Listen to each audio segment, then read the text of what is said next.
Catarina nasceu em 25 de março de 1347, na cidade de Siena, na Itália. Filha de uma família muito pobre, ela foi uma entre os 25 filhos que seus pais tiveram. Por causa de toda essa situação, Catarina teve uma infância conturbada. Não teve condições de estudar e, além disso, cresceu fraca e franzina. Vivia sempre doente. Com apenas 7 anos, a pequena Catarina quis consagrar a Deus sua virgindade.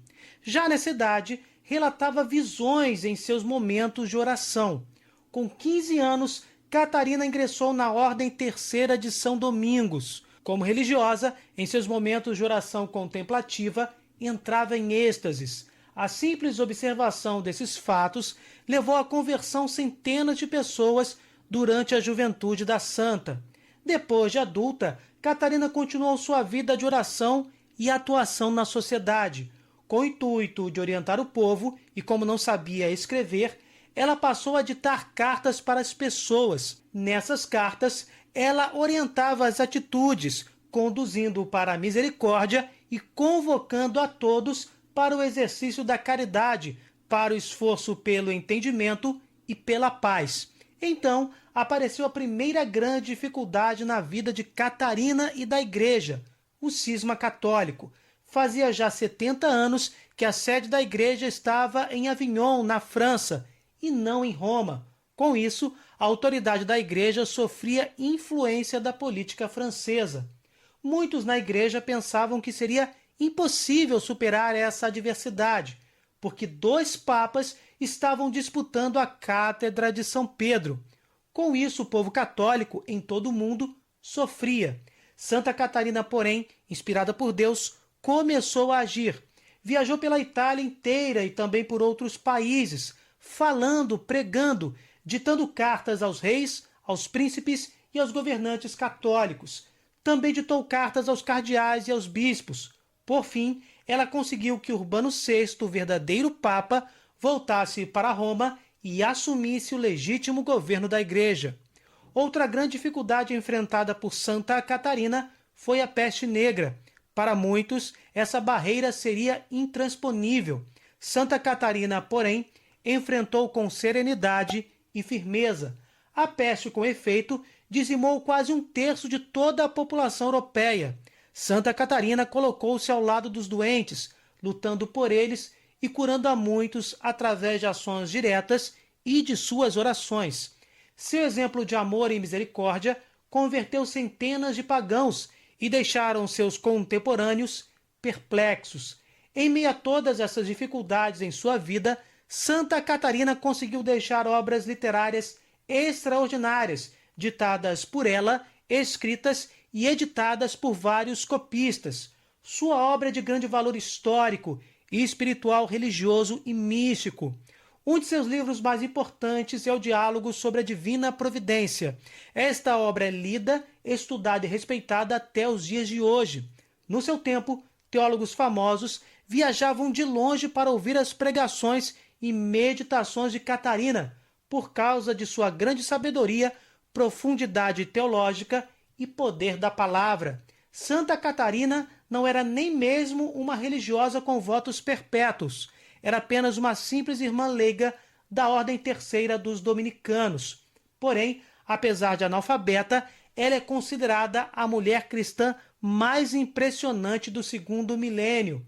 Frágil, simples, além de toda a sabedoria de Deus, ela portava em seu corpo franzino os estigmas, ou seja, as chagas da paixão de nosso Senhor Jesus Cristo. Catarina faleceu no dia 29 de abril de 1380. Foi vítima de um derrame quando tinha apenas 33 anos de idade. Em tão pouco tempo de vida, esta mulher admirável realizou muito pela Igreja e pela humanidade. O Papa Paulo VI declarou-a doutora da Igreja em 1970, por causa da grandeza teológica e mística de sua obra. No vídeo de hoje, vamos refletir sobre uma de suas meditações místicas, oriundas de revelações particulares, com um verdadeiro e autêntico diálogo com o Senhor da vida. Neste vídeo, vamos conhecer o que Deus revela a Catarina de Siena sobre sua providência em relação aos perfeitos. Filha querida, seja-te suficiente quanto falei da minha providência relativamente às pessoas que amam a Eucaristia e demais sacramentos, de acordo com suas necessidades. Passo agora a dizer-te algo sobre a maneira como me manifesto no íntimo da alma, sem participação do corpo e de meios externos. Já referi alguma coisa ao descrever os estados da alma, mas vou insistir. O homem pode estar em pecado mortal, na imperfeição ou na perfeição da graça. Em cada situação, presto meu auxílio com grande sabedoria, conforme as necessidades que vejo na alma. Já vimos em outro vídeo como a providência divina age para auxiliar os pecadores e os imperfeitos. Não deixem de assistir esse vídeo, link na descrição. Hoje, como já dito, vamos falar sobre a providência divina agindo sobre os perfeitos. E o Altíssimo começa: no que se refere aos perfeitos, afirmo-te que procuro conservá-los nesse estado, prová-los e fazê-los progredir continuamente. Durante esta vida, por mais perfeito que seja alguém, sempre lhe é possível aperfeiçoar-se. Em vista disso, entre outras coisas, faço o que segue. Dizia meu filho: eu sou a videira verdadeira, meu pai é o agricultor, vós sois os ramos. Quem segue a sua mensagem e nele vive, produz muito fruto.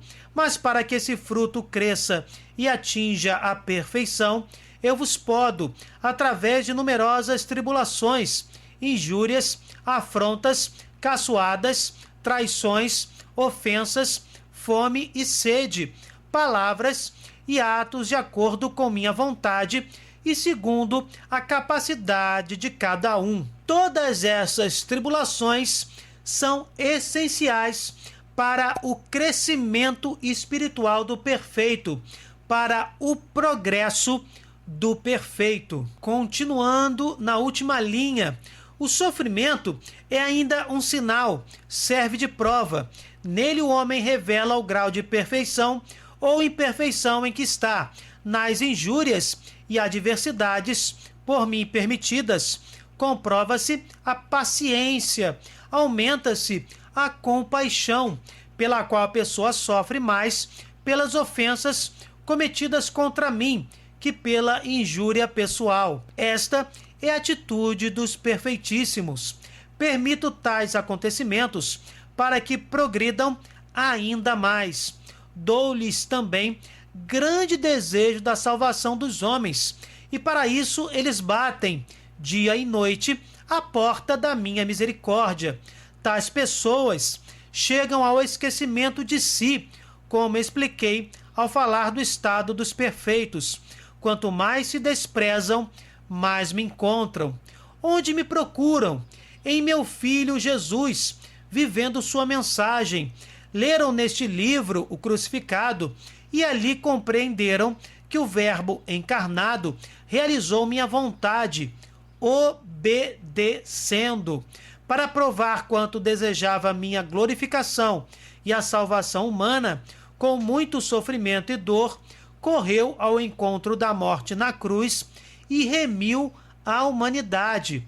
Padecendo e amando os homens, ele manifestou seu zelo pela minha glória. Também estes amados filhos, que atingiram o grau de perfeitíssimos através de muita perseverança entre vigílias e orações contínuas, provam que me amam, esforçam-se por seguir a mensagem de meu Filho, toleram dores e cansaços pela salvação dos outros, convencidos de que não existe outro modo de mostrar seu amor por mim. Vigílias, orações constantes, sacrifícios. Os perfeitos se esquecem de si mesmos para interceder e lutar pela salvação dos outros. Estas pessoas seguem o exemplo de Cristo e cada um, na sua pequenez, acaba se tornando corredentor. Última linha. Como já disse, todo sinal revelador da caridade procede do amor pelos homens, pois é através deles que toda ação virtuosa se realiza. Nenhuma bondade existe que não provenha do amor por mim e pelo homem. Tudo que for praticado fora do amor não constitui um bem, mesmo que a ação se assemelhe às virtudes. Neste sentido, todo mal é ausência de amor. Portanto, os perfeitos demonstram sua perfeição amando-me nos homens, quando se dedicam à salvação alheia no sofrimento. Se os purifico mediante numerosas dificuldades, é para que produzam mais fruto. Sua paciência me dá grande louvor, quanto me agradam e como são úteis os méritos de alguém que padece injustamente. Se todos compreendessem tal verdade, ninguém recusaria sofrer contradições na solicitude e alegria. Ao querer dar ao homem um grande tesouro, associo-lhe o peso de muitas dificuldades. Quero que a virtude da paciência não fique esclerosada, de modo que, ao sobrevir o tempo da provação, a pessoa não esteja despreparada, com o nervosismo a corroer-lhe a alma. Que Deus nos ajude a enfrentarmos tais provações, porque essas lutas, essas dificuldades, com certeza, unidas ao sofrimento de Jesus Cristo, nos levam para o reino dos céus. Continuando no segundo parágrafo, certas vezes recorro a um amoroso estratagema com a finalidade de conservar o homem humilde. Faço adormecer sua sensualidade. Parece-lhe nada mais sentir na alma e no corpo, como se estivesse inteiramente adormentado. Na realidade, a sensualidade não morre no perfeito, a adormece apenas. Tal logo a pessoa diminua seus esforços e deixa esmorecer o desejo santo, retorna a sensibilidade mais forte do que nunca. Que ninguém se engane, pois, por mais perfeito que alguém seja, conserve-se no temor filial diante de mim. Muitos, por acreditar que o apetite sensível tinha morrido, caíram miseravelmente. Afirmo, portanto, a sensibilidade adormenta-se, sobrevêm grandes provas e o homem nada sente. No entanto, por uma bagatela da qual a pessoa depois terá vontade de rir, o apetite sensível reage de maneira estranha.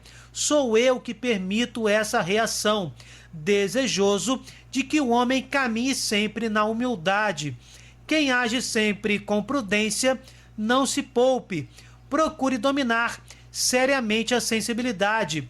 Tal será a maneira de fazê-la adormecer mais profundamente. Não podemos jamais deixar de pedir a Deus, em nossas orações, que nos ajude a sermos cada vez mais humildes, porque a humildade é a virtude mais elevada do cristão. O Altíssimo continua: outras vezes, deixo nos grandes servidores um aguilhão, como fiz com Paulo, meu vaso de eleição. Embora ele tenha aprendido a mensagem do meu filho no abismo da Trindade, deixei-lhe um aguilhão na carne. Não poderia eu agir diversamente com Paulo e demais servidores, libertando-os dessa dificuldade? Certamente. Então, por que ajo assim? Para que tenham méritos. Conheçam-se na humildade, sejam misericordiosos para com o próximo e compassivos diante dos sofrimentos alheios. A pessoa que sofre compartilha mais as dores dos outros do que aquelas que nada padecem. Tal aguilhão os faz crescer na caridade, aproximar-se de mim, cheios de humildade, arder na chama do meu amor. E você, meu irmão, minha irmã, conhece o seu aguilhão? Conhece a sua cruz ou as suas cruzes que possibilitam que a sua humildade cresça, que o seu amor por Deus e pelo próximo progrida ainda mais? Que Deus nos auxilie a ter este discernimento e que possamos agradecer sempre por tal importantíssima providência para a nossa salvação. Através desses e muitos outros expedientes, os perfeitos alcançam grande união. Tal união e conhecimento costumam atingir uma intensidade tal que eles gozam desde esta vida a felicidade dos santos. Presos no cárcere do corpo, vivem livres. Quem muito me conhece, muito me ama. Quem muito me ama, muito sofre. Amor e dor costumam crescer em idêntica proporção. Quais são os sofrimentos dos perfeitos? Não sofrem por causa de ofensas, males físicos, tentações do demônio ou qualquer outro acontecimento de ordem pessoal, mesmo doloroso. Vamos fazer uma pequena pausa. O que você acha que seja o sofrimento de uma pessoa perfeita, de uma pessoa que está caminhando de mãos dadas com o Senhor rumo à sua salvação? Deus vai revelar a Santa Catarina quais são esses sofrimentos. O que os faz padecer são os pecados cometidos contra mim, pois sabem que mereço ser servido e amado. Também sofrem por causa dos prejuízos espirituais dos pecadores, vendo-os caminhar na cegueira das trevas. Quem vive unido a mim sabe quanto amo a humanidade, entende que o homem é minha imagem, apaixona-se por ele e sofre dor intolerável por vê-lo afastar-se de mim. É uma dor cruel, diante da qual desaparecem todos os demais males, como se nem existissem. Diante das tribulações que também os perfeitos passam durante a peregrinação terrestre, fica uma pergunta: como especificamente Deus, na sua providência, cuida dos perfeitos? O Altíssimo responde: cuido dos perfeitos. De que modo? Manifesto-me a eles, revelo-lhes as iniquidades do mundo e suas misérias. Faço ver a condenação dos homens, no geral e no particular, conforme quiser aumentar neles o amor e a dor. Meu desejo é que eles, incentivados pela chama da caridade, clamem diante de mim com muita esperança e grande fé, suplicando auxílio nas necessidades. Dessa forma, ao mesmo tempo, socorro o mundo e alimento os servidores, fazendo-os progredir na união comigo e no maior conhecimento. Tudo isso graças aos seus anseios sofridos e amorosos. Como vês, por diversas maneiras, cuido das pessoas perfeitas. Enquanto estais no mundo, sempre vos é possível progredir e merecer. Para isso eu vos purifico quanto ao egoísmo espiritual e sensível, podando-vos com sofrimentos para que produzais frutos. A dor produzida nos perfeitos pelas ofensas cometidas contra mim e pela ausência da graça nos pecadores apaga neles as dificuldades da vida. Poucos se preocupam com as adversidades e consolações. Seu amor por mim não é interesseiro, não buscam satisfações pessoais. O que lhes importa é minha honra e o louvor do meu nome. Que o Altíssimo nos auxilie a alcançarmos esta perfeição e a progredirmos nela, tendo a consciência de que as dificuldades continuarão e, de repente, segundo a sua própria providência, aumentarão. Senhor, aumentai a nossa fé. E Deus termina esta revelação particular. Filha querida, tal é minha providência em favor dos homens, atuada em situações infinitas e por admiráveis modos. Os maus não a percebem, porque as trevas não me compreendem, mas é percebida por quem tem a fé, perfeita ou imperfeita que seja, de acordo com a iluminação que recebeu. Essa iluminação procede do autoconhecimento, graças ao qual o homem odeia imensamente a escuridão. E vocês, meus irmãos, o que acharam desta revelação particular sobre o auxílio da providência divina aos perfeitos? Deixem nos comentários a opinião de vocês.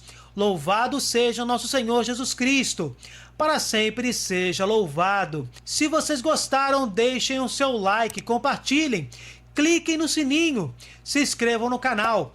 Fiquem com Deus, desculpem qualquer coisa e até o próximo vídeo.